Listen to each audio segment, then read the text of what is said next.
जोरदार तालियों से स्वागत करें। आप लोग ताली बजाते रहे। हमारे सम्माननीय उतना दूसरे प्रदेश से आप पधार चुके हैं, दूसरे प्रदेश से पधारे हैं, तो हमारे लिए सम्मान के साथ उन्हें सम्मान करना भी है, स्वागत भी करना है। इसी कड़ी में, स्वागत की कड़ी में तिरुमाल राकेश भल्लावी जी का भी स्वागत होना है। उन्हें भी युवा प्रभाग की ओर से स्वागत। कड़ी को लगातार जारी रखेंगे। हमारे नार गायता को भी संयुक्त रूप से स्वागत की कड़ी में जोड़ते हुए स्वागत करने का कष्ट करेंगे।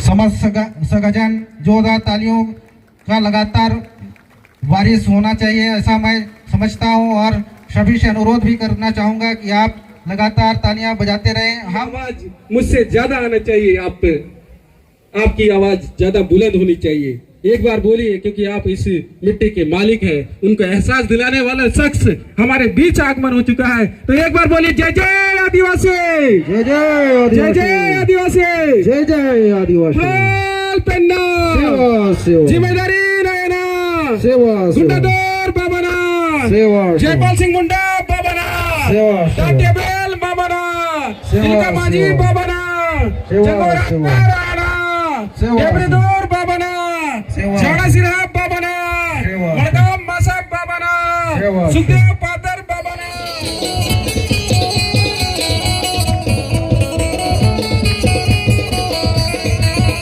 तालियां बजते रहना चाहिए।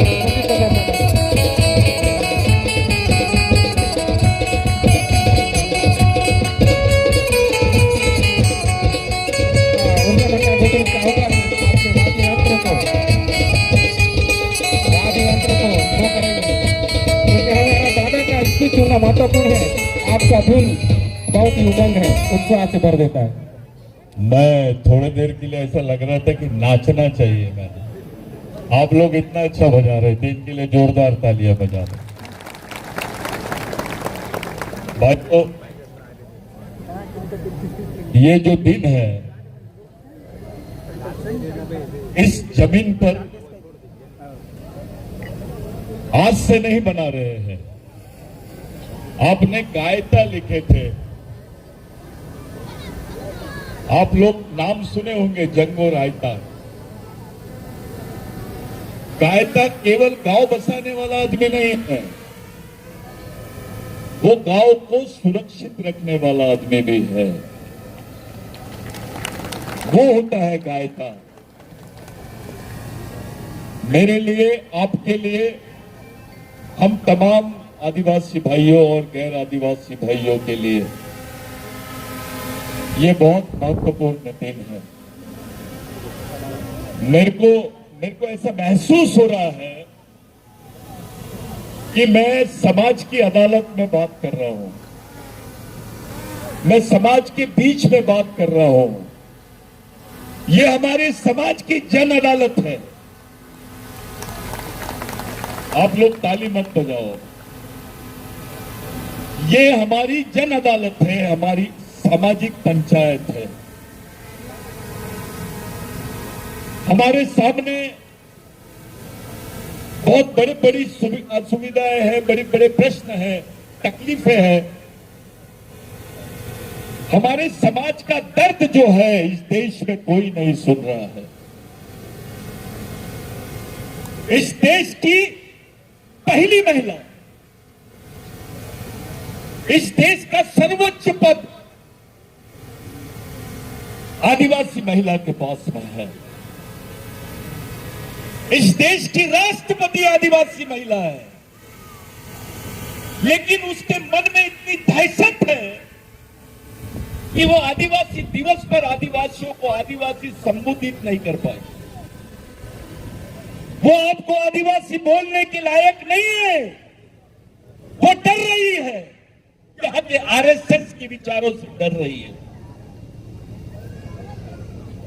एक राष्ट्रपति महिला, वो भी आदिवासी, और आदिवासी दिन पर ही तुमको आदिवासी नहीं बोल रहे हैं। इससे ज्यादा बड़ा मजाक इस देश में कुछ नहीं हो सकता। अब देश आदिवासियों का था, आदिवासियों का है और आदिवासियों का ही रहेगा।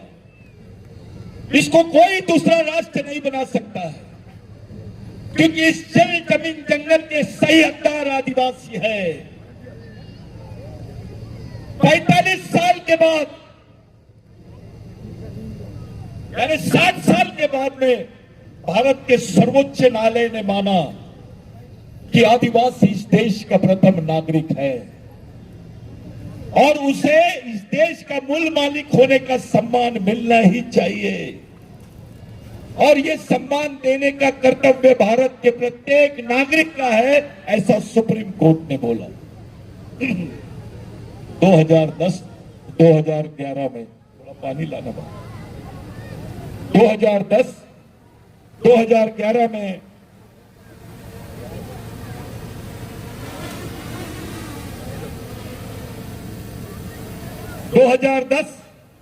2011 में सुप्रीम कोर्ट ने माना कि आदिवासी देश का पहला मालिक है। इस देश की विडंबना देखो। हाई कोर्ट ने बोला कि भगवान राम यहां पैदा हुए तो सब लोगों ने मान लिया। देश में भगवान राम का मंदिर बन गया। खुशी हुई कि भैया हाई कोर्ट ने बोला, सुप्रीम कोर्ट ने बोला और देश में भगवान राम का मंदिर मान लिए और बन भी गया। अबे लेकिन सुप्रीम कोर्ट ने बोला है कि आदिवासियों को यह मान्यता मिलनी चाहिए। बावजूद इसके इस देश के माध्यम से संयुक्त राष्ट्र संघ में यह बयान जाता है कि भारत में आदिवासी नहीं रहते हैं। ये बोलने वाले कौन है आपको पहचानना पड़ेगा। ये बात आपको जानना ही पड़ेगी कि संयुक्त राष्ट्र संघ में बयान जाता है कि आदिवासी भारत में नहीं रहते हैं। इसका दूसरा मतलब यह है कि आदिवासी भारत के नागरिक नहीं है। ये मजाक है आदिवासियों के साथ में। ये कौन लोग हैं ये जो बोल रहे हैं कि भारत में आदिवासी नहीं है? इनका संविधान पे भरोसा नहीं है, इनका सर्वोच्च न्यायालय पे भरोसा नहीं है। आपके समाज के गांडू नेता, आदिवासी समाज के नपुंसक नेता जो खामोशी से इस बात को बर्दाश्त कर रहे हैं, क्योंकि उनको यह मालूम नहीं कि उनके भी बाल बच्चों का सवाल है। It is a question of identity, it's a question of existence, it is a question of land rights over the land, forest and water. जल जमीन जंगल पर अधिकार का मसला है। 5वीं अनुसूची को मजाक बना दिया इन्होंने। 5वीं अनुसूची के क्षेत्र में आदिवासियों का जितना शोषण हो रहा है उतना 5वीं अनुसूची के बाहर के क्षेत्रों में नहीं हो रहा। जितना 5वीं अनुसूची का क्षेत्र है वो क्षेत्र बहुत ज्यादा हॉट हो गया, वहां उत्खनन चालू है, वहां पर अलग अलग प्रकल्प चालू है और आदिवासी देख रहा है अपने शोषण को, अपनी जमीन, अपने पूर्वजों की जमीनों को अपने हाथ से छीनते हुए देख रहा है आदिवासी। कॉमन आदमी, सामान्य आदिवासी आदमी बेचारा चुपचाप देख रहा है, क्योंकि वो समझ नहीं पा रहा है कि क्या किया जाए, कैसे लड़ा जाए। अगर वो ये मांग भी करता है तो उसको गैर संविधानिक बोलते हैं, उसको संविधान विरोधी बोलते हैं, देश विरोधी बोलते हैं। ये कैसी बात है भाई?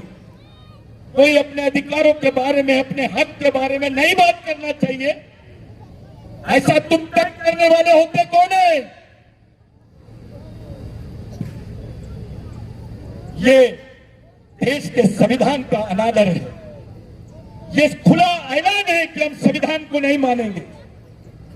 जब बात भगवान राम की आती है तो संविधान का उल्लेख होता है, कोर्ट का उल्लेख होता है, और जब इस देश के आदिवासियों की बात आती है तो उस पर कोई कोर्ट की बात नहीं करता है। साथियों, मैं खुले मन से बात कर रहा हूं ये इस देश में भगवान पैदा नहीं हुआ था तब से आदिवासी रहते हैं। इस देश में भगवान से पहले रहने वाले आदमी का नाम है आदिवासी। ये एंथ्रोपोलॉजिकली प्रूव है, ये मानव शास्त्रीय तरीके से प्रूव है, ये सिद्ध हो गया है और सब जानते हैं कि इस देश का ओरिजिनल मालिक कौन है। अब सवाल इस बात का है कि आप लोगों के बीच में समाज में हर 2 घर के बाद में एक सफेद कपड़े वाला नेता मिलता है। इस समाज में नेतागिरी का भूत छाया हुआ है। हर आदमी अपने आप को नेता समझ रहा है। अरे भाइयों, एक नेता बनाओगे तो 5 साल काम देगा, लेकिन एक कैडर, एक सामाजिक कार्यकर्ता बनाओगे तो पूरी जिंदगी भर समाज के लिए काम करेगा। इस मिशन में, इस मिशनरी काम के लिए आपको तैयार होना है। आपको किसी पार्टी के भरोसे अपने सामाजिक अधिकारों की लड़ाई नहीं लड़नी है। आपको दूसरों के भरोसे अपने सामाजिक अधिकारों की लड़ाई नहीं लड़नी है। आपको अपने पूर्वज, जिनके विचारों ने इस देश को खड़ा किया है, गुंडाधुर हो, तिलका मांझी हो, टंटा भील हो, राघोजी भांगरे हो, बाबूराव शर्मा के हो, या क्रांति सूर्य महामानव भगवान बिरसा मुंडा हो, ये लोगों के विचारों से हमारा समाज चलेगा। नेताओं के विचारों से समाज बच नहीं सकता है। अगर समाज बचेगा तो समाज के शहीदों के विचारों से ही बच सकता है। हमारे लोग समझ नहीं पा रहे हैं कि कैसे लड़ा जाए। आदिवासियों को समझने का मौका नहीं दिया जा रहा है। आदिवासी बच्चा कंफ्यूज है, उसको आरक्षण नहीं समझ में आ रहा है, उसको स्वरक्षण समझ में नहीं आ रहा है, उसको अपने 5वीं 6वीं अनुसूची के अधिकार समझ में नहीं आ रहे। इस देश में एक अलग चित्र दिखाई दे रहा है साथियों। जब एक कविता पढ़ी गई उसमें बताया गया कि भैया सबकी चिंता है, आदिवासी की चिंता नहीं है। जंगल बचाओ, पर्यावरण बचाओ, ये वो लोग समझा रहे हैं जिनका कोई लेना देना नहीं है जंगल से। ये रामदेव बाबा समझाएगा कि आदिवासी को, जो आदिवासी के पास से 30 रुपए में 5 किलो ये लेते हैं, आंवला लेते हैं और उसको मार्केट में 300 रुपए का बेचते हैं। एक बोतल 300, इससे संत हो सकते हैं? ये आदिवासियों को समझाएंगे। अबे आदिवासी आदमी अगर किसी चीज की दवाई देता है तो पैसे नहीं लेता, वो फ्री में दे देता है और बोलता है बेटा पैसे लूंगा तो तेरे को ये दवाई नहीं लगेगी। ये आदिवासी का कल्चर है। और ये हमारा ही औलाद, हम इनको 300 रुपए में बेचते हैं। 3 रुपए का औला उसका जूस बना के मार्केट में बेच रहे। आदिवासी को वन संपत्ति का लूट, यानी जंगल में जो संपदा है उसकी खुली लूट, हमारे जमीन के अंदर जो वन संपदा है, जो खनिज है उसकी खुली लूट, जो पर्यावरण है उसकी खुली लूट, और उसमें से कार्यक्रम चलाते हैं जंगल बचाओ, पर्यावरण बचाओ, जंगली जानवर बचाओ। अबे ये तीनों को किसने बचाया है? इन तीनों को बचाने वाला कौन है? आदिवासी है। लेकिन आदिवासी बचाओ नहीं बोलते हैं आप। क्या बात है? आपको जंगल चलता है, पर्यावरण चलता है, शेर चलता है, सुअर चलता है, आदिवासी नहीं चलता। ऊपर से आपको वनवासी बोल रहे हैं। ये वैचारिक षड्यंत्र है साथियों। पहले आदिवासियों को मूल निवासी, फिर आदिवासी, अभी वनवासी, 5 साल बाद स्वर्गवासी। ये कार्यक्रम है। आपकी पहचान को, आपके अस्तित्व को ये नकारा जा रहा है। हमारी आने वाली पीढ़ी जिंदा कैसे रहेगी? छत्तीसगढ़ के, मैं आपको स्पेशली पूरे समाज की पंचायत में बोल रहा हूं साथियों, मैं एक भी बात झूठ नहीं बोल रहा हूं। मैं अपने पूर्वजों की कसम खा के बोल रहा हूं कि जो मैं बोल रहा हूं वो समाज के सामने एक बयान नहीं, सच्चाई है। अपने लोग पूरे छत्तीसगढ़ में हर 3 घर के बाद में आदिवासी परिवार जो है मजदूर है। हर 3 परिवार के बाद में एक आदिवासी परिवार मजदूर है। यानी छत्तीसगढ़ में 25 से 50% आदिवासी जो है वो मजदूरी का काम करते हैं। वो नागपुर आते हैं, बड़े बड़े शहरों में जाते हैं, बेचारे गड्ढा खोदने का काम करते हैं। अब तो गड्ढा खोदने की भी मशीन निकल गई है, तुमको वो भी काम नहीं मिलेगा। तुम जिंदा कैसे रहोगे? इस देश में लैट्रिन साफ करने का काम भी सरकारी काम का हिस्सा है, लेकिन गड्ढा खोदने का काम सरकारी काम का हिस्सा नहीं बना। इसकी कोई पोस्ट ही नहीं। आपको वो काम भी नहीं मिलेगा। आपके बच्चे को आरक्षण खत्म, प्राइवेटाइजेशन हो रहा है। हमारी अगली आने वाली पीढ़ी को जिंदा रखने के लिए हम क्या बात करेंगे? कौन सी मांग को लेकर लड़ेंगे आप? आपके बच्चों को जिंदा कैसे रखोगे? इस पर बात करो। एक तरफ सरकार बोलती है इस देश में आदिवासी नहीं रहते, दूसरी तरफ आपके आरक्षण के साधन बंद, नौकरियां बंद। आपका बच्चा करेगा क्या पढ़ लिख के? इसके बारे में नेताओं ने बताना चाहिए। मेरे को ये फिक्र नहीं है कि हमारी जमीन जा रही है, हमारी जमीन छीन रहे हैं। ये तो चालू है क्योंकि सत्ता उनके पास है। वो सत्ता का कैरेक्टर होता है, उनकी मनमर्जी से वो लोग पूरे कॉर्पोरेट को आदिवासियों की जमीन बेच सके और बेचना चालू है। लेकिन सवाल यह है, ये आदिवासी समाज कैसे बचेगा? मैं इस पर बात करने आया हूं कि हमारा जो समाज है ये कैसे बचेगा, किस तरीके से बचेगा, इस पर चर्चा कब करोगे तुम? साथियों, बस्तर एक इतिहास का पन्ना बन जाएगा। यहाँ जितने पढ़े लिखे लोग हैं, समझदार लोग हैं, अगर आप बस्तर को इतिहास बनने देना नहीं चाहते हो तो आज से समाज के लिए काम करो। अरे तुम्हारी पहचान है, तुम्हारी पहचान के साथ तुम्हारा अस्तित्व है, जल जमीन जंगल पे तुम्हारे अधिकार है। किसके भरोसे? कौन सा भगवान ने दिया? अगर बस्तर में गुंडा धुर का आंदोलन नहीं होता तो तुम्हारे हिस्से में 2 एकड़, 4 एकड़, 5 एकड़ जमीन नहीं आती।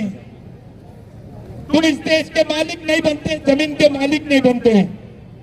तब तो कोई आरक्षण नहीं था संविधान बनने के पहले, तब किसी टाइप की कोई सुविधा नहीं थी। जिंदा रहने का एकमात्र साधन था जमीन, और ये जमीन देने वाले भगवान का नाम है बस्तर में गुंडा धुर। ये भगवान है आपका। मैं आपसे पूछता हूं, आपके रिकॉर्ड जाके चेक करो, कौन से नेता ने, कौन से राजा ने तुमको जमीन दिया? ये जमीन किसके आंदोलन से तुमको मिली? तुम्हारे बाल बच्चों के बदन पे कपड़े हैं।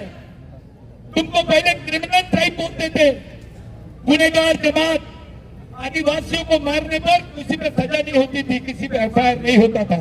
वो क्रिमिनल ट्राइबल बिल बस्तर की याद दिलाता है। साथियों, ये जो आपके हिस्से में जमीन आई, आप अपने घर जाओ, पूछो, किसी से भी रिकॉर्ड निकालो, ये जमीन किसने दिया?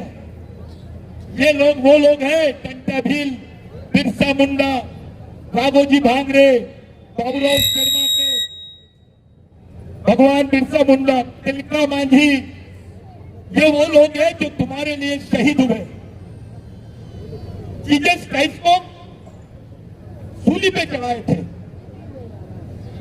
तो लोगों ने उसको भगवान की उपमा दी। अरे आदिवासियों के शहीदों को तो फांसी पे चढ़ाया गया डायरेक्ट, और वो हंसते हंसते चढ़ गए समाज के लिए। इतनी बड़ी चीज है समाज। अपने जीवन से ज्यादा उन्होंने समाज को महत्व दिए। अगर ये मरते नहीं तो हम जिंदा नहीं रहते आज। ये शहीद नहीं बनते तो हम जिंदा नहीं रहते। आज जो भी हमारा अस्तित्व है वो इन शहीदों के भरोसे है, और यही हमारे सच्चे भगवान है। इनके विचारों से समाज चल सकता है, क्योंकि इन्होंने अपने जीवन से ज्यादा महत्व समाज नाम की चीज को दी। साथियों, आदिवासियों के लिए समाज भगवान से बड़ी चीज है। भगवान से बड़ी चीज, भगवान बहुत छोटी चीज है समाज के सामने, क्योंकि आपका अस्तित्व, आपकी पहचान, आपका जीवन ये केवल समाज पर निर्भर है। अपने नाम से थोड़े देर के लिए आदिवासी निकाल लो, आपको अपने आप को थोड़े देर के लिए बोलो कि मैं आदिवासी नहीं हूं, आपकी औकात पता चल जाएगी इस देश में आप कौन हो। मोदी जी बोल सकते हैं मैं प्रधानमंत्री हूं, मैं इस देश का प्रधानमंत्री हूं, लेकिन हमारा भाई लंगोटी वाला जिसके पेट में रोटी नहीं है, पहनने को कपड़े नहीं है, वो फटे लंगोटी वाला खड़े होकर बोल सकता है मोदी जी जिस देश के आप प्रधानमंत्री हो उस देश का मैं मालिक हूं। इस देश में ब्राह्मण होना बड़ी बात नहीं, इस देश में क्रिश्चियन होना बड़ी बात नहीं है, हिंदू होना बड़ी बात नहीं है, मुस्लिम होना बड़ी बात नहीं है, बड़ी बात है आदिवासी होना। जैसे ही तुम अपने आप को आदिवासी बोलते हो उस वक्त तुम इस देश के मालिक बन जाते हो।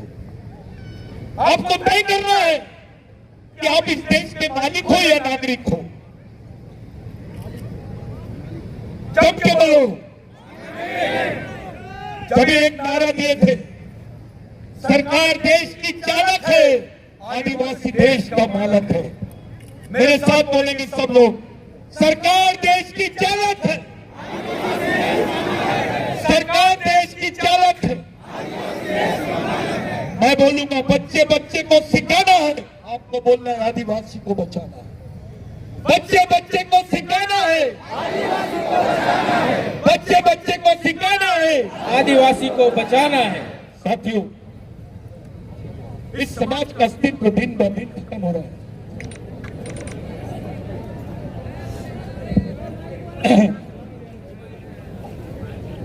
नहीं,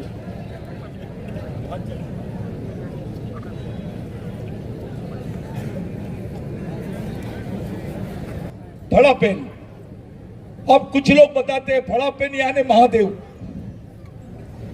कुछ लोग बताते बड़ा देव। हिंदी में ये आदिवासियों को बेवकूफ बनाने की थ्योरी चल रही है।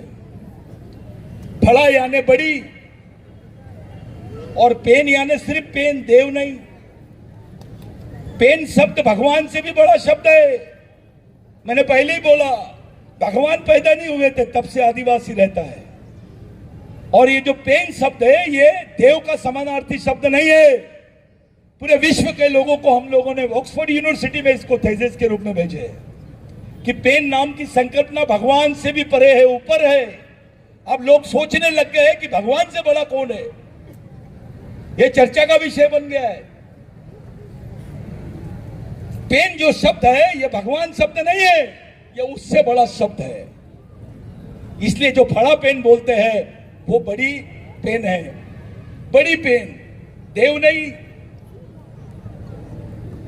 आपको जो मिला है, जो कुछ आदिवासियों में है, वो है सबसे पहले संस्कृति, दूसरा उसकी पहचान और तीसरा उसके अधिकार। आपके पारंपरिक अधिकार इस देश में है, आपकी अलग पहचान इस देश में है।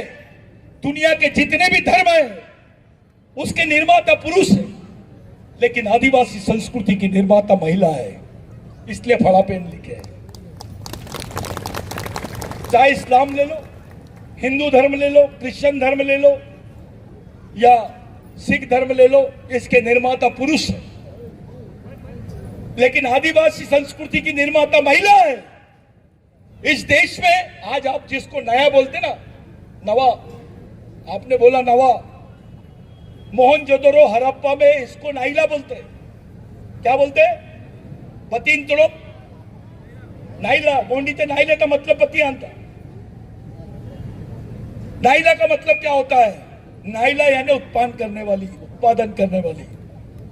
कोया तोड़ यानी कृषि पूर्व समाज, जब कृषि नहीं थी तब भी आदिवासियों का अस्तित्व था, उसको कोया बोलते हैं। जो कोयतुर है, कोय है, उसका उल्लेख आज भी आपको ऋग्वेद में मिलेगा, यजुर्वेद में मिलेगा। इसका उल्लेख वेदों में भी आया है। पहले हमको असुर बोलते थे। 1700 साल पहले गोंड नाम का शब्द आया। तुम्हारा प्रधान नाम का, भील नाम का, हलवा नाम का, और जितने आदिवासी है, ये 1700 साल हुए जब हम पे आक्रमण हुआ तब से। लेकिन उसके पहले हमको असुर बोलते थे, दस्यु बोलते थे, भूत बोलते थे, पिशाच बोलते थे। मैं बार बार समझाता हूं कि ये गांडोगिरी वाली विचारधारा बंद करो। अपने आप को गोंड का नेता, अपने आप को मुरिया का नेता, अपने आप को हल्बी का नेता, अपने आप को मुंडा का नेता। अबे क्या लगाए? सिर्फ इससे तुम लीडर बन सकते हो, समाज को कुछ नहीं मिल सकता है। यह वैचारिक गांडूगिरी है। आंदोलन तुमको समाज को एक लाने के लिए करना पड़ेगा। यह सिद्ध हो चुका है कि जितने आदिवासी है भारत के, उनका डीएनए, जम के बोलो, उनकी संस्कृति, तो समाज भी, आंदोलन भी और विचारधारा भी। तो फिर कहां से नई नई दुकान खोल रहे हो? कोई आता है भाऊ मैं राष्ट्रीय अध्यक्ष हूं, कोई आता है मैं सचिव हूं, महासचिव हूं। अबे मैं अंतरराष्ट्रीय अध्यक्ष बनाता तेरे को, यहां पर आ और तेरा भेजा बता कि तू इस समाज को बचा पाएगा कि नहीं पाएगा। ये खेल गम्मत नहीं है, ये पॉलिटिक्स नहीं है। ये आने वाली पीढ़ी जिंदा कैसे रहेंगी, इस पे बात करने की सवाल है। ये मजबूत सवाल है। मैं झूठ पर बात नहीं करना चाहता हूं। सच बोलो, सच समझो, वास्तविकता में जियो, तो समाज के सामने सही सिद्धांत जाएगा। बात साथियों, आज की जरूरत है हम एक विचारों पे अपना सामाजिक मिशन पूरे देश में खड़ा करें। पूरे देश में हमारा एक वैचारिक मिशन होना चाहिए, यहां तक के कि हमारा अंतरराष्ट्रीय स्तर का भी सामाजिक मिशन होना चाहिए। मैं तुम लोगों को बोलता हूं, पाकिस्तान भारत का हिस्सा था कि नहीं? नेपाल भारत का हिस्सा था कि नहीं? बांग्लादेश भारत का हिस्सा था कि नहीं? नागालैंड भारत का हिस्सा था कि नहीं? अभी भी है। मैं ये पूछता हूं, पाकिस्तान में आदिवासी मिल रहा है, नेपाल में आदिवासी मिल रहा है, श्रीलंका में आदिवासी मिल रहा है, बांग्लादेश में आदिवासी मिल रहा है, भारत में क्यों नहीं मिल रहा?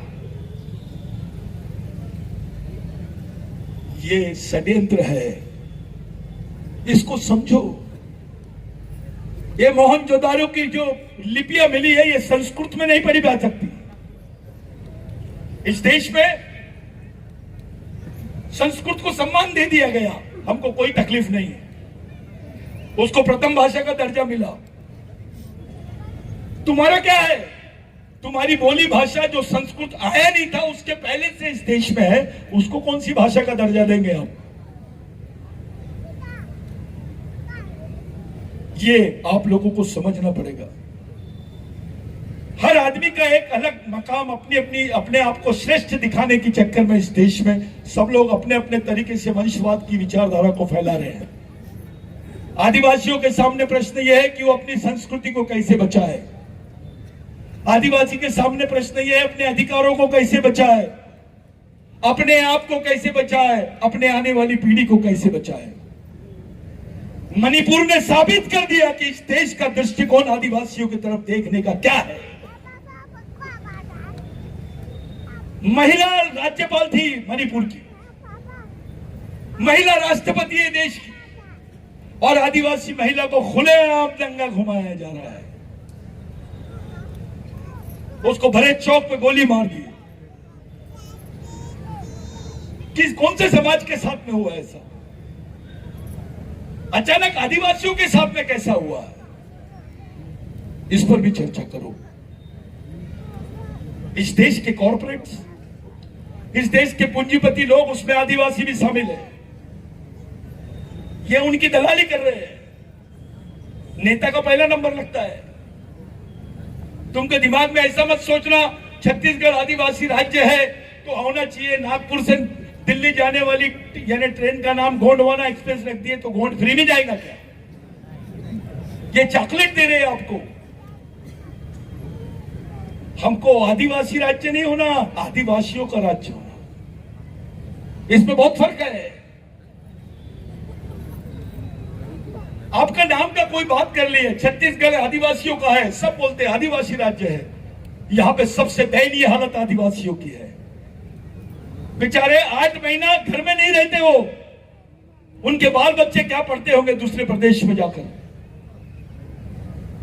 वो जाते हैं, उनके साथ क्या क्या अन्याय होता है आपको मालूम है? हमारी मां बहनों के साथ रेप होता है, ठेकेदार लोग रेप करते हैं, उनको मजदूरी नहीं मिलती है, उनका खाना भी पेट भर के नहीं खा सकते तो शाम में मंदिर के सामने भीख मांगते हुए दिखाई देते हैं। मजदूरी करने पर भी उसका पेट नहीं भर रहा और इतने मजबूर हो गए कि भीख मांगने के लिए तैयार है अपने बाल बच्चों का पेट पालने के लिए। कौन से समाज की ऐसी अवस्था है भाई? कौन से समाज की? डॉक्टर बोलता है सबसे ज्यादा आदिवासी मर रहे हैं। जितने कुपोषित क्षेत्र है जहां खाने को नहीं मिलता है वहां ये लोग ब्लड बैंक के कैंप्स लगाते हैं, जिसको रक्तदान शिविर। रक्तदान शिविर के आड़ में आदिवासियों का खून लेके उसको इंटरनेशनल मार्केट में बेचने का षड्यंत्र चालू है, क्योंकि आदिवासियों के खून में उसका जो ब्लड सेल है उसमें रेजिस्टेंस पावर ज्यादा है, रोग प्रतिरोधक शक्ति सबसे ज्यादा है, और वो खून का उद्योग होता है। और ऐसे क्षेत्र में होता है जहां खाने को नहीं है वो ब्लड कैंप दे रहे हैं। एक क्षेत्र ऐसी था, मैं गया, मैंने पूछा कि भाऊ ये अचानक इतना यहाँ पर ब्लड कैंप भाऊ ऐसा होते रहता है? बोले महीने 2 महीने में। मैंने हर 2 महीने में देते ब्लड? हाँ। बोले क्या करेंगे, जो 850 रुपए मिलते हैं एक बोतल खून देने के, उसी में हम अपने बच्चों का राशन ला लेते बोले और महीना भर खा लेते। भाऊ बोले काम तो नहीं है। डॉक्टर बोलता है खाना खाएगा तो खून बनेगा, लेकिन इस देश की सत्ता आदिवासियों को बोल रही है खाना होना तो खून देना पड़ेगा। डॉक्टर बोल रहा है खाना खाएगा तो खून बनेगा, व्यवस्था बोल रही है देखो खाना होना तो खून देना पड़ेगा। ऐसी अवस्था देश में कौन से समाज की है बताइए? कौन नेता बनना चाहता है आदिवासियों का? चलो सामने आओ, इस समाज की बागडोर को समझो, इस समाज के प्रश्नों का अध्ययन करो, इस समाज के दर्द को समझो और सामाजिक जीवन समर्पित करके इसका नेतृत्व करो। सब आओ। आपको पार्टी की ज्यादा चिंता है तो पार्टी तो अभी पैदा हुई।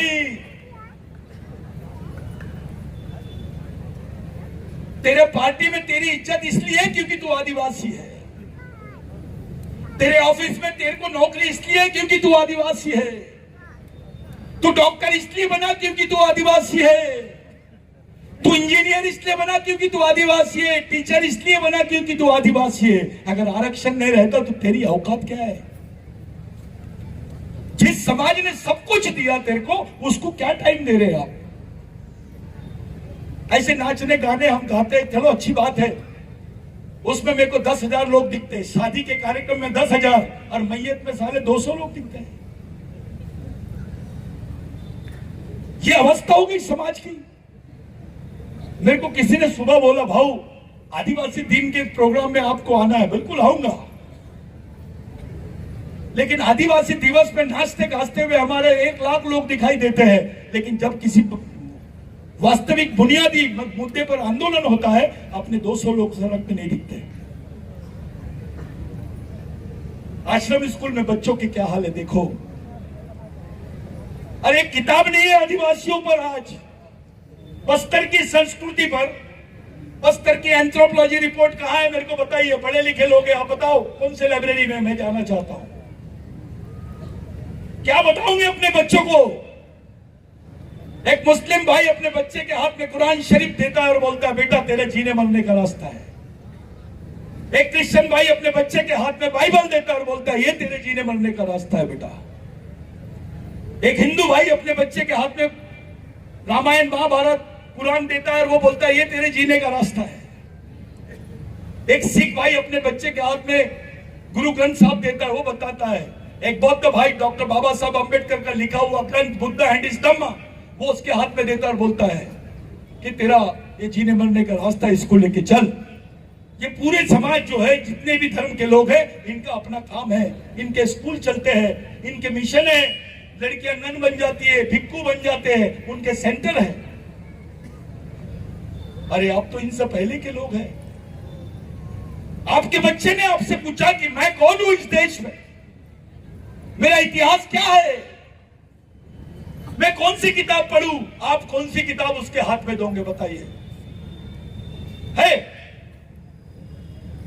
कुछ देने के लिए है आपके बच्चों के पास? कुछ नहीं।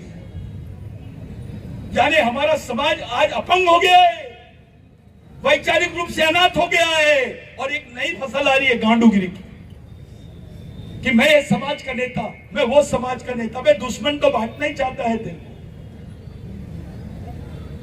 बटेगा तो लड़ेगा कैसे, और लड़ेगा नहीं तो बचेगा कैसे, बचेगा नहीं तो जिएगा कैसे? समाज को एक नई दिशा, एक सामाजिक शिक्षण की दिशा हमको देने की जरूरत है। अगर वो नहीं करेंगे हम, तो आने वाले समय में हमारी जनरेशन हमको माफ नहीं करेगी। सब कुछ छीन लिया हमसे। याद रखना, ये हमारी अंतिम पीढ़ी द्वारा अंतिम पीढ़ी को बचाने के लिए लड़ी जाने वाली अंतिम लड़ाई है। अगर ये लड़ाई हम हार गए तो इस देश से आदिवासियों का नामो निशान खत्म हो जाएगा। इस देश में षड्यंत्र चल रहा है आदिवासी मुक्त भारत बनाने का। मेरे शब्दों पे ध्यान दो, आदिवासी मुक्त भारत। इनको प्रकल्प चाहिए तो आदिवासी की जमीन होना, रेलवे चलाना है तो आदिवासी की जमीन होना, माइनिंग करना है तो आदिवासी की जमीन होना, तुमको फॉरेस्ट के वो बनाना है, रिजोर्ट्स और वो सब संग्रहालय बनाना है तो आदिवासी की जमीन होना। भाई तो दूसरों के पास जमीन नहीं है क्या? अदानी से लेना, अंबानी से मांगना। उनके पास जमीन इसलिए नहीं है कि अदानी और अंबानी इस देश के मालिक नहीं, अपन है। ये जमीन हमारी मां है। हमारे पूर्वजों ने इस जमीन में उनका खून सिंचा हुआ है। ये बस्तर कोई आज का नहीं है। ये मोहनजोदारो हड़प्पा से जब हमको भगाया गया तब से आज 2000 साल के पहले का भी इतिहास बस्तर में मिलता है। There is a human life before 2000 years in Bastar. तो बस्तर पे दावा कौन कर सकता है? पूरे देश के आदिवासियों की निगाह जो है बस्तर के आदिवासियों पर है, क्योंकि ये आदिवासियों का दिल बसता है बस्तर में। यहाँ उनकी संस्कृति बसती है, यहाँ उनकी पहचान बसती है। जो बच्चे आज बजा रहे हैं ये बाजा, ये बच्चे जो नाचे आज देख रहे हो, ये ओरिजिनल है, ओरिजिनल है। ये एक उदाहरण देता हूं। आदिवासी की महिला गरीबी से बदन झांकती है, पहनने को साड़ी नहीं रहती, एक साड़ी के 2 टुकड़े करते हैं और पहनते। सच्चाई है कि नहीं? और उसका बदन दिखा तो ये कमीने अपने भी नेता शामिल है उसमें, बोलते हैं ये तो संस्कृति है, आदिवासियों की संस्कृति है। उसका बदन गरीबी की वजह से दिख रहा है, वो नहीं सोच रहे, वो सोच नहीं रहे, वो मजबूर है, उसके पास कपड़े नहीं है, ये नहीं सोच रहे, और उसको संस्कृति बोलते हैं। और माधुरी दीक्षित अगर बदन दिखाए तो उसको सभ्यता बोलते हैं। वाह! शाहरुख खान के पैर में दर्द होता है, आमिर खान के पेट में दर्द होता है, संजय दत्त के सर में दर्द होता है तो पेपर में आ जाता है। आदिवासियों की गर्दन भी काटी जाती है तो पेपर में नहीं आता है। आदिवासियों को रातों रात गांव से हटा दिया जाता है तो पेपर में नहीं आता है। यह वास्तविकता है साथियों। मैं यहां बोल रहा हूं, कुछ लोगों ने मेरे को बोले सतीश भाऊ आप जा रहे हो, खुले बोलोगे, सब लोग देखेंगे। मैंने बोला मैं मरने को नहीं डरता। मैं मेरे समाज से बात कर रहा हूं, मेरी समाज की पंचायत में बात कर रहा हूं, मेरे भगवान लोगों के सामने बात कर रहा हूं, मेरे आने वाली पीढ़ी के सामने बात कर रहा हूं। ये जो दहशत हमारे लोगों के दिमाग में बैठाई गई है, उस दहशत से बाहर निकलो। एक सामाजिक दबाव खड़ा करो, कानून की अच्छी जानकारी दो, प्रशिक्षण शिविर शुरू करो, संविधान में जहां जहां हमारे अधिकारों का उल्लेख है उसको समझो, जहां जहां विशेष अधिकार दिए गए उसको समझो, गवर्नमेंट के क्या जवाबदारी है उसको समझो और उस पर डिबेट करो और आगे बढ़ो। एक सोशल एडवोकेसी करनी पड़ेगी, एक सामाजिक वकालत करनी पड़ेगी अपने समाज के लिए। साथियों, यह मिशन जो है बिरसा ब्रिगेड का, यह पूरे देश में चल रहा है। पूरे देश में अलग अलग राज्यों में, देश के 18 राज्यों में इसका काम शुरू हुआ है और देश के 2000 जनजातियां इससे जुड़े हुए हैं। और मैं इसका समर्थक नहीं हूं कि मैं गोंड के बारे में बात करूं, प्रधान के बारे में बात करूं, हलवा के बारे में बात करूं, नहीं। समाज यानी पूरा समाज। ये तय करो कि सब एक झंडे के नीचे कैसे आएंगे, ये करो, एक तय करो कि ये कैसे एक विचारों में बन जाएंगे, ये तय करो कि हमारा राष्ट्रीय आंदोलन कैसा होगा, हमारी आने वाली जनरेशन कैसी होगी।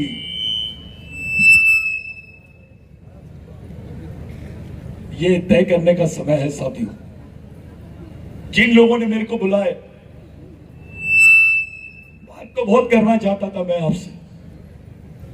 मेरे को ऐसा लगा था कि ये कार्यक्रम अगर 12 बजे 1 बजे शुरू होता तो मैं 4 घंटे तक बोलता। बोलिए, हम लोग सुनने तैयार हैं। मेरे को जाने की तैयारी करनी है और अब सुनने के लिए मत तैयार रहो, समझने के लिए तैयार रहो और करने के लिए तैयार हो जाओ। बिरसा मुंडा ने बोला था कि समाज आर्थिक रूप से गरीब रहेगा चलेगा, लेकिन विचारों से गरीब नहीं रहना चाहिए। जो समाज विचारों से गरीब रहता है वो गुलाम पैदा होता है और गुलाम ही मर जाता है। हमको गुलाम बनना नहीं है, हमारे आने वाली पीढ़ी को गुलाम नहीं बनाना है। हम इस देश के मालिक थे, हैं और रहेंगे। हम इस देश के संविधान की रक्षा अगर कोई कौम कर सकती है देश में, केवल आदिवासी कर सकता है। और ये सच्चाई है आदिवासी कि अगर आदिवासी जिंदा रहेगा तो इस देश की मूल संस्कृति, मूल भारतीय संस्कृति जिंदा रहेगी। जिस दिन आदिवासी खत्म हो जाएगा, भारत की ओरिजिनल संस्कृति खत्म हो जाएगी। मानव शास्त्र में क्या पढ़ाते हैं? आदिवासियों के बारे में पढ़ाते हैं। समाज शास्त्र में क्या पढ़ाते हैं? आदिवासियों के बारे में पढ़ाते हैं। अभी अभी नया नया आ गया कि कुछ भगवानों के बारे में जबरदस्ती पढ़ा रहे हैं। साथियों, जिस परिस्थिति से हम लोग गुजर रहे हैं, उस परिस्थिति का आकलन घर जाके करना। मैं आपको बता के जा रहा हूं, 3 साल बाद में बस्तर में आदिवासी समाज का अस्तित्व खत्म हो जाएगा। बस्तर रहेगा लेकिन आदिवासी खत्म हो जाएगा। मेरे इशारों को समझो, घर घर शुरू करो, समाज जोड़ो अभियान चलाओ, आदिवासी अधिकार अभियान चलाओ, एक एक घर को जोड़ो। वो कोई भी पार्टी में रहे, वे पार्टी तो अभी आई, पार्टी बनेगी समाज, जम के पार्टी बनेगी समाज, नेता बड़ा की समाज। ये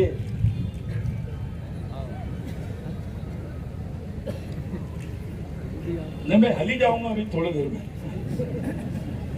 तो ये जो बात है, समाज सर्वश्रेष्ठ है।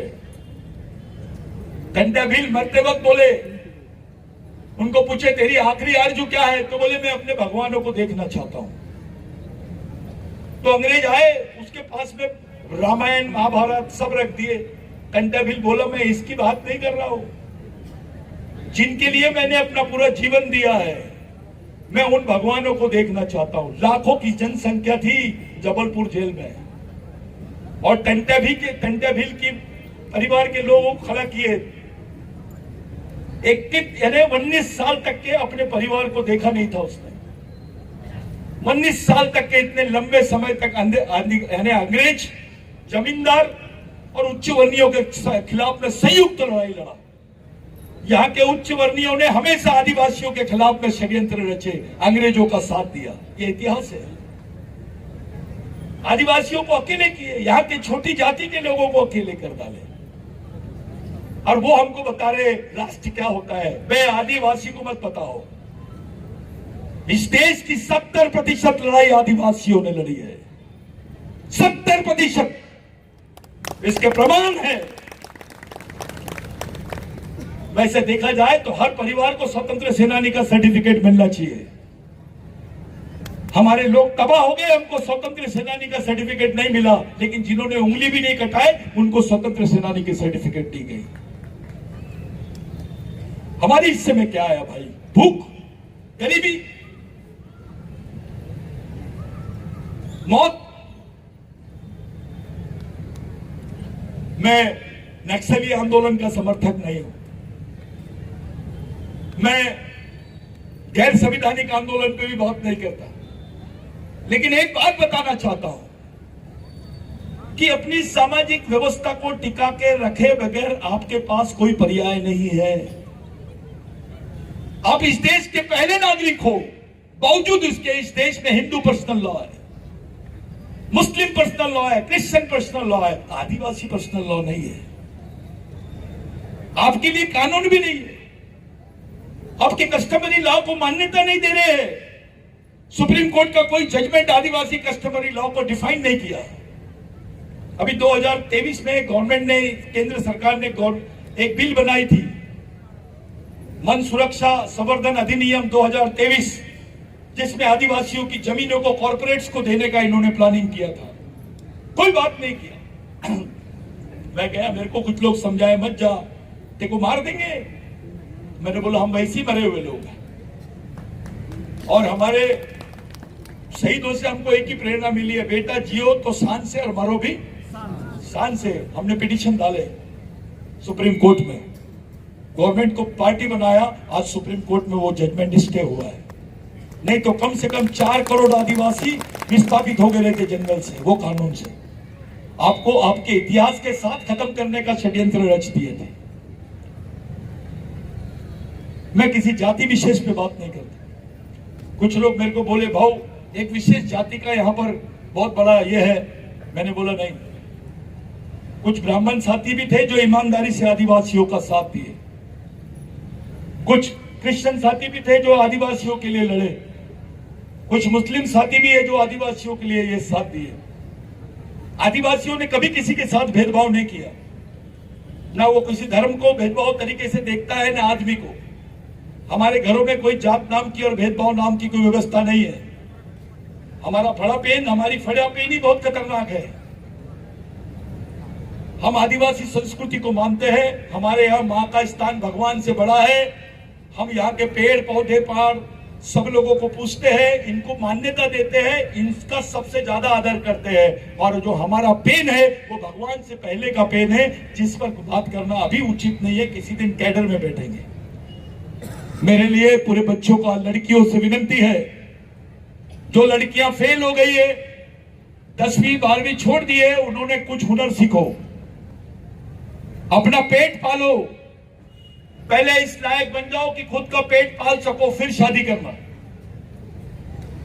लड़कों ने भी कर लेने का वही काम, पहले अपना जिंदा रहने का साधन ढूंढो। और कोई लड़का कोई लड़की सब लोग समान रह के एक दूसरे के भाई दोस्त जैसे रहो।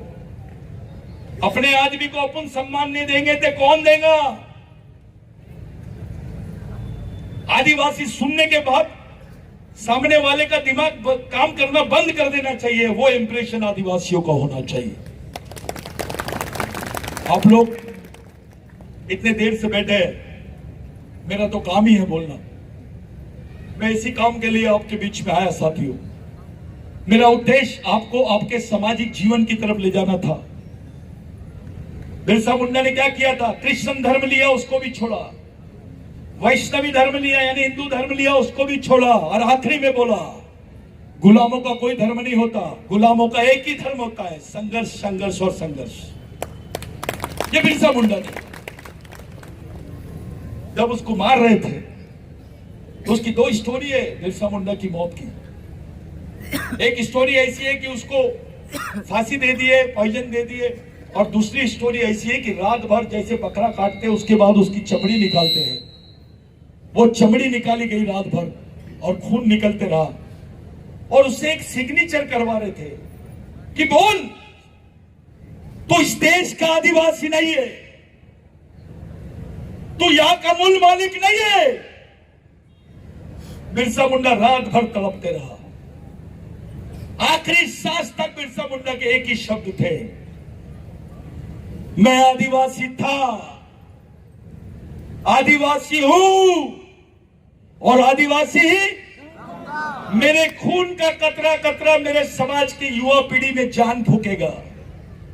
वो अपने अस्तित्व की लड़ाई लड़ेंगे, वो अपनी मालकियत की लड़ाई लड़ेंगे, वो अपनी मानवता की लड़ाई लड़ेंगे, अपनी संस्कृति, समाज और सभ्यता को जिंदा रखेंगे, देश को जिंदा रखेंगे।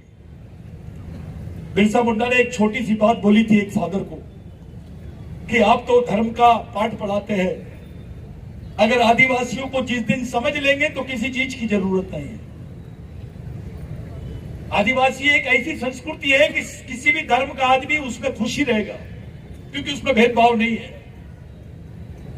विश्व में सबसे बड़ी आज ताकत अगर कोई है, साइंटिफिक ताकत, वो आदिवासी संस्कृति है। ग्लोबल वार्मिंग में यूनाइटेड नेशंस में भी बोलने लग गए लोग, साइंटिस्ट बोलने लग गए, अगर इस देश के, विश्व के पर्यावरण को, मानव जाति के जीवन को, प्राणियों के जीवन को अगर कोई चीज बचा सकती है तो वो आदिवासी संस्कृति है। साथियों, जाते जाते पढ़े लिखे लोगों के लिए एक इशारा करके जाता हूं, कुछ गलती होगी तो माफ कर देना। आपका भाई हूं, आपका बच्चा हूं, मैं एक समाज की अदालत में बात कर रहा हूं, ये सोच के बोल के जा रहा हूं। इन लोगों ने पहले एक्सपेरिमेंट किया आर्टिकल 370 का कश्मीर में, लेकिन इनकी नजर थी 71 और 72 में। 371 और 300 किसके आर्टिकल है? ये 5वीं और 6वीं अनुसूची के आर्टिकल है। जो मणिपुर में हो रहा है, नॉर्थ ईस्ट में 7 सिस्टर्स बोलते उसको, और जो बस्तर में हो रहा है, गढ़चिरौली, नंदुरबार, बाकी क्षेत्रों में नासिक, सह्याद्री बेल्ट, यहां जो हो रहा है ये 5वीं अनुसूची के क्षेत्र है। यहां पर भी वही जमीनी होना है इनको। हमसे पूछो तो सही, हमको सहमति तो लो, हमारे साथ तो दो, हमको हिस्सेदारी तो दो। वन वे चल रहा है, वन वे। ये समझो, आप लोग अपने अधिकारों के लिए, संविधान के लिए और अपने सामाजिक जीवन के लिए, अपने आने वाली पीढ़ी के लिए क्या कर सकते हो, इस पर बात करो। इसमें समाज का पढ़ा लिखा आदमी, कर्मचारी, अधिकारी, नेता, ये समाज के गॉड है। गॉड यानी जीओडी गॉड, गॉड यानी भगवान। G for guardian, O for owner, D for driver. पालक, मालक और चालक। किसी ने तुमसे पूछा, एक गाड़ी का भी चालक, पालक, मालक रहता है, किसी ने तुमसे पूछा आदिवासियों की चालक, पालक, मालक कौन है? क्या जवाब दोगे? क्या जवाब दोगे? जिस समाज में तुम जीते हो उस समाज के चालक, पालक और मालक कौन है? कौन ले रहे तुम्हारी जवाबदारी? तो जो समाज का पढ़ा लिखा वर्ग है वही समाज को धोखा दे रहा है। जो गॉड होना चाहिए, जीओडी गॉड, वो उल्टा हो गया, डीओजी डॉग हो गया, वो कुत्ता बन गया। ये समझने वाली चीज है। जो समाज का हेडमैन था वो डेडमैन बन गया भाई। तो सब लोगों ने मिलकर, चाहे मजदूर हो, क्लास वन ऑफिसर हो, नेता हो, मंत्री हो, संतरी हो, युवा हो, महिला हो, मजदूर हो, सब लोगों की जवाबदारी समाज के प्रति होती है। समाज सर्वश्रेष्ठ है, समाज के आगे सब समान। इस समाज नाम की संकल्पना, समाज नाम की परिभाषा, समाज नाम की चीज और समाज नाम की विचारधारा को आप लोग मरने मत दो। ये जिंदा रहेगा समाज तो आप जिंदा रहोगे, समाज सुरक्षित रहेगा तो आप सुरक्षित रहोगे, समाज जीवित रहेगा तो आपके अधिकार जीवित रहेंगे भाई। आप अपने सामाजिक जीवन को, आने वाली पीढ़ी को कैसे निखार सकते हो, कैसे बचा सकते हो, इसकी तरफ गंभीरता से बात करो। समाज के लिए समझदार और ईमानदार आदमी की जरूरत है। वो समझदार है लेकिन ईमानदार नहीं है, क्या करोगे? ईमानदार है लेकिन समझदार नहीं है, क्या करोगे? बिल्ली का गू न लीपने का पोतने का। बहुत अच्छा आदमी है, किसी के लेने देने में नहीं रहता है, सुबह उठता है और ड्यूटी जाता है, शाम को घर में आता है, इतवार के दिन मटन खाता है, दारू पीता है। बहुत अच्छा आदमी है, किसी के लेने देने में नहीं रहता है, अधिकारी है। अबे ये तो मरा हुआ आदमी है, ये जिंदा आदमी कहां है? समाज के प्रति क्या योगदान है उसका? समाज मरे हुए आदमी नहीं चलाते साथियों, समाज जिंदे लोग चलाते हैं। चाहे मजदूर हो, उसका भी बहुत बड़ा योगदान होता है। आज के दिन जिस त्योहार को आप लोग मना रहे हैं, वास्तविक भारत माता यानी आदिवासी महिला है, क्योंकि उसने उस चीज का शोध करी है कि चावल कैसे उगाया जाता है, गेहूं कैसे उगाया जाता है, ये आदिवासी महिला ने इसका शोध करी है। तो ये कोई काल्पनिक भारत माता की बात नहीं कर रहा हूं, वास्तविक भारत माता कौन है? लेकिन देश में ट्रेंड बहुत अलग है। बिरसा मुंडा का एक केस सुनाता हूं मैं आपको, प्रचार चलता है अभी भी, गाय हमारी माता है। बिरसा मुंडा ने पूछा था, भैंस का दूध किधर जाता है? अबे गाय मां है तो भैंस बड़ी मां है, क्योंकि ज्यादा दूध देती है। क्योंकि वो काली है उसको मां नहीं बोलते आप, और भैंस वो गाय गोरी है तो उसको मां बोलते हो। वे मां तो मां होती है, चाहे वो काली रहे या गोरी रहे। आदिवासियों में अब भी भैंस का स्थान माता जैसा है, इसके प्रमाण है। आदिवासी संस्कृति बहुत ऊंची है साथियों। कुछ लोग हंसते हैं, आदिवासी लोग मौवे की झाड़ की, बहुत परेशान, मौवे की झाड़ की पूजा करते हैं। कुछ षड्यंत्र चल रहे हैं क्या? नहीं ना, ठीक है, अपना ही आदमी होगा। तो मौवे की झाड़ की पूजा करते हैं बोले आदिवासी लोग, इसलिए करते हैं बोले क्योंकि मौवे की दारू पीते हैं, मौवे की दारू पीते हैं। रुको भैया, मैं करता हूं, टेंशन मत लो। हेलो, किधर आओ? हाँ इधर आओ। यार बॉक्स के पीछे में ले जाओ, दूर करो, दूर करना पड़ेगा वहां से। हेलो हेलो सर, वहां से भैया, मेरी आवाज तुम यहाँ दबा देंगे, मैं जहाँ भी जाता हूँ वहां तो बोलता ही बोलता है, राइट? तो सामने कर दो सर को, बस सामने कर दो। यहाँ पे सही आ रहे हैं? और सामने, हाँ यहाँ पे बस ये लो। हेलो, और सामने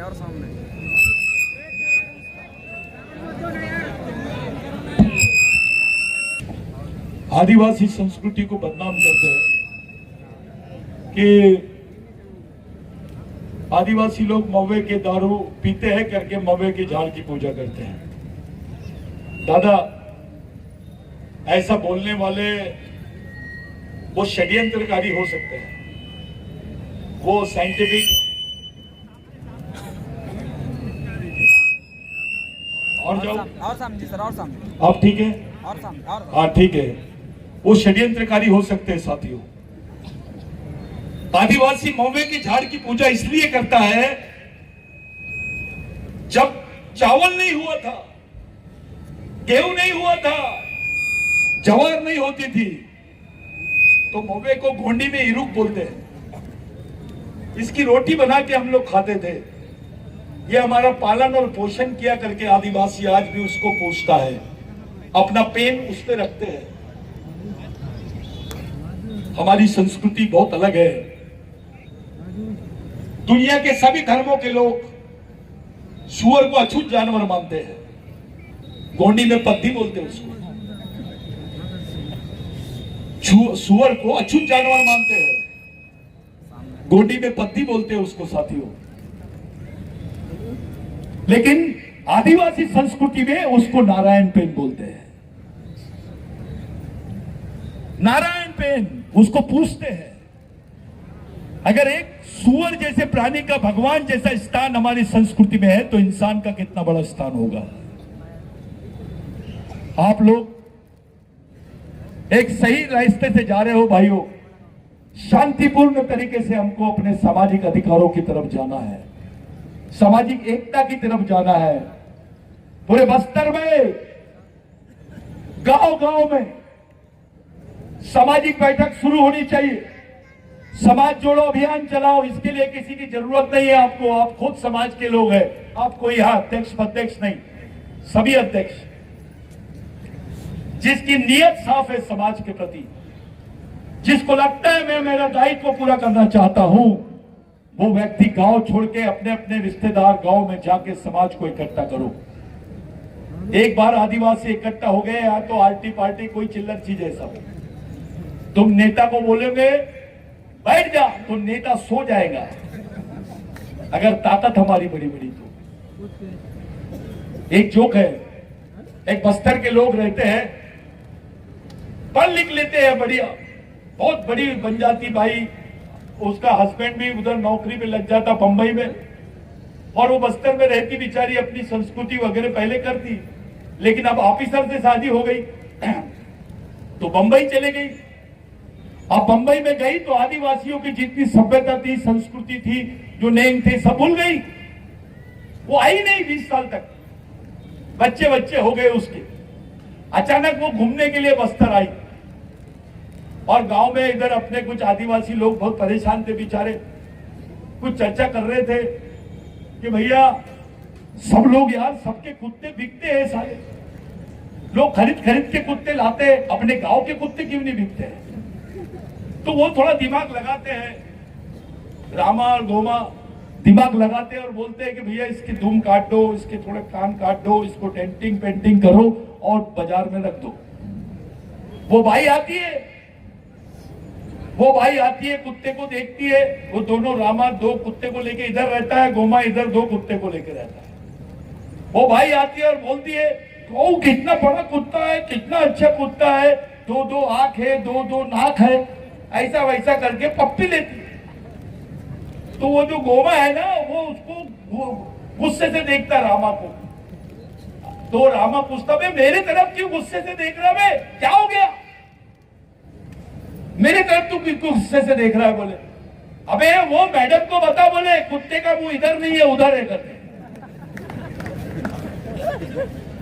समझ गए?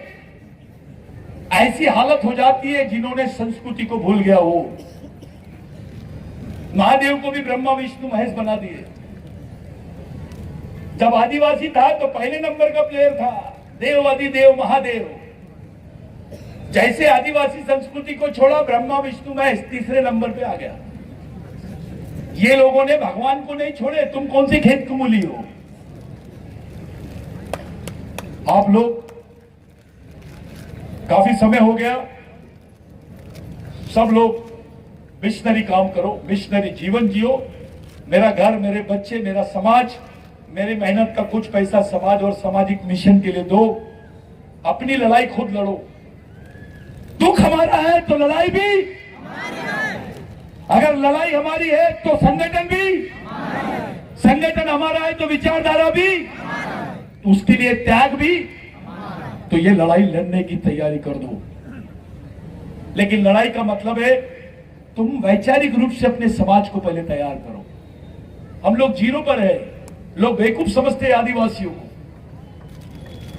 कुछ भी कर लो, ये तो सारे नपुंसक लोग हैं, इनके समाज में एकता नहीं है, इन समाज की महिलाओं के साथ कुछ भी करो कोई कुछ नहीं बोलेगा, ऐसा लोगों के दिमाग में है।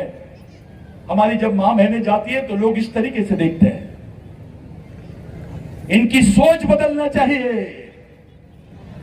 आदिवासी महिलाओं के पैर को ही देखना चाहिए, सर को नहीं देखना चाहिए, ऐसा माहौल बनाना है। अपनी मां बहन, अपनी संस्कृति, अपनी जल जमीन जंगल की रक्षा के लिए आपको जागरूक नागरिक बनना पड़ेगा भाई। यही मेरी आप लोगों से विनती है। किसी समय और मिलेंगे, मेरे को जाना है, आपके बीच में से जा रहा हूं। मैं आप लोगों को बहुत बहुत धन्यवाद देता हूं दादा कि ये पीढ़ी को जिंदा रखने के लिए कुछ करो। और सब चलता है, होना भी चाहिए, लेकिन ये दिमाग का कारखाना खोलो। ये दिमाग का कारखाना जब तक नहीं खोलेंगे तब तक के हमारे रास्ते नहीं बनेंगे। ये आने वाली पीढ़ी हमको माफ नहीं करेगी। आप लोग के बीच में मैं आया, मैं अपनी बात हमेशा रखते रहूंगा आपके बीच में। मैं जहां भी रहूंगा आपके साथ हूं। मिशन आपके साथ में है। कई लड़के हैं जो इंजीनियर है, डॉक्टर है, IAS है, घर बार छोड़ के इस मिशन को चला रहे हैं।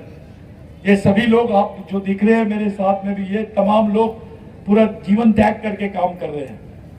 मैं आप लोगों से विनती करता हूं, आप लोग बहुत समझदार लोग हैं, आप लोग आदिवासियों के कैप्टन हैं, क्योंकि आप बस्तर में रहते हैं, तो आपके हाल महादेव जैसे मत करना।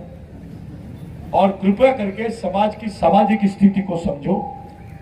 याद रखना, आदिवासी देश का मूल मालक है। यहाँ के SC OBC माइनॉरिटी के लोग उसके वंशज हैं। ये बात ध्यान में रखना। जिस दिन आदिवासी वनवासी हो जाएगा, यहाँ का SC OBC माइनॉरिटी स्वर्गवासी हो जाएगा।